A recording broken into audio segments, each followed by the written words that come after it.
Hey everyone! Welcome to another episode of Kids Bible Trivia with Kamri.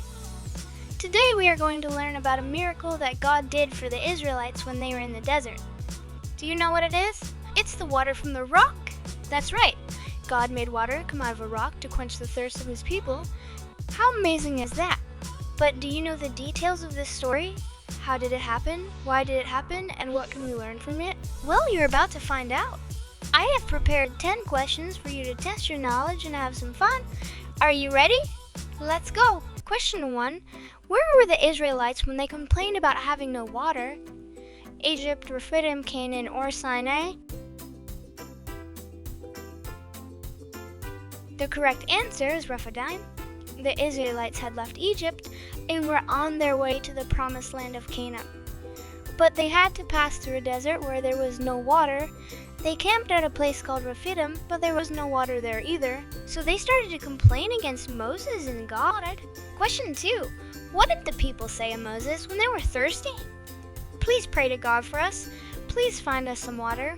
Why don't you trust God to provide for us? Or why did you bring us out of Egypt to kill us with thirst?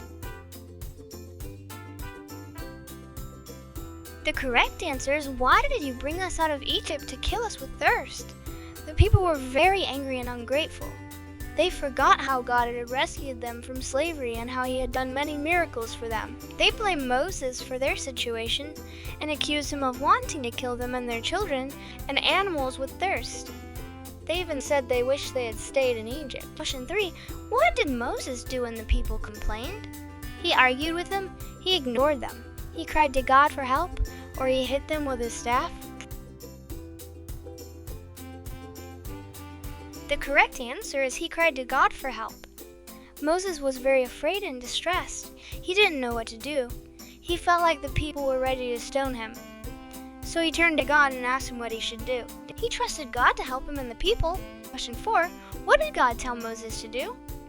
To strike the rock with his staff, to dig a well, to go back to Egypt, or to speak to the rock? The correct answer is to strike the rock with his staff. God told Moses to take his staff, the same one he had used to perform miracles in Egypt, and go ahead of the people. He also told him to take some of the elders of Israel as witnesses. Then he told him to strike a certain rock at Horeb, and water would come out of it for the people to drink. Question 5. What did Moses call the place where the water came out of the rock? Massa, Meribah. Both Massa and Meribah. Neither Massa, Meribah. The correct answer is both Massa, Meribah.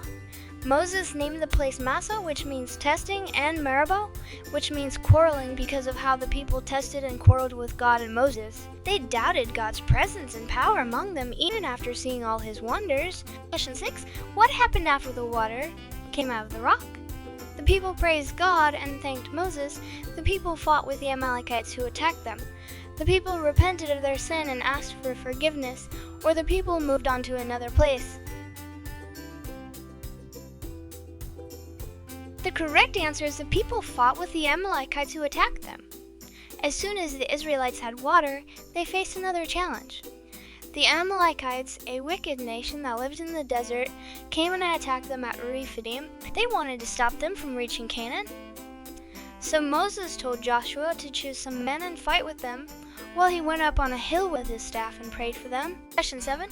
What happened when Moses held up his staff on the hill? The sun stood still, the wind blew strongly, the Israelites prevailed in the battle, or the Amalekites fled in terror. The correct answer is the Israelites prevailed in the battle. As long as Moses held up his staff, which represented God's authority and power, the Israelites had the upper hand in the fight. But when Moses got tired and lowered his staff, the Amalekites started to win. So Aaron and Hur, two of Moses' helpers, came and supported his arms on each side until the sun set and the Israelites defeated the Amalekites. Question 8. What did God tell Moses to do after the victory? To celebrate with the people, to write down what happened, to build an altar to God, or all of the above. The correct answer is all of the above. God told Moses to write down what happened as a memorial and to tell Joshua, who would be the next leader of Israel, that he would completely blot out the memory of Amalek from under heaven. Then Moses built an altar and called it "The Lord is my banner," meaning that God was their protector and defender. He also said that God would always be at war with Amalek from generation to generation. Question 9. Who came to visit Moses after the battle? His father-in-law Jethro, his brother Aaron, his sister Miriam, or his son Gershom?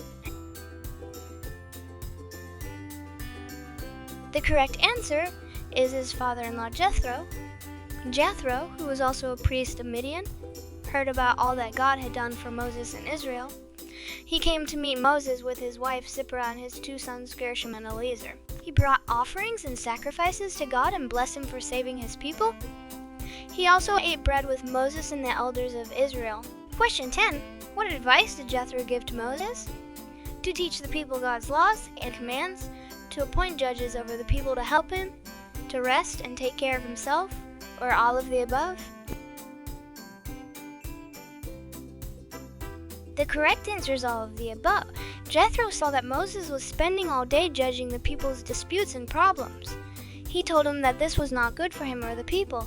He said that he should teach the people God's laws and commands so that they would know how to live and behave. He also said that he should choose capable men who feared God and were trustworthy, and appoint them as judges over thousands, hundreds, fifties, and tens.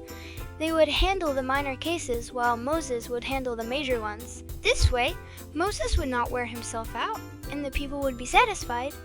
Moses listened to his father-in-law and did everything he said. Well done, kids! You have completed the quiz on the water from the rock. I hope you enjoyed it and learned something new.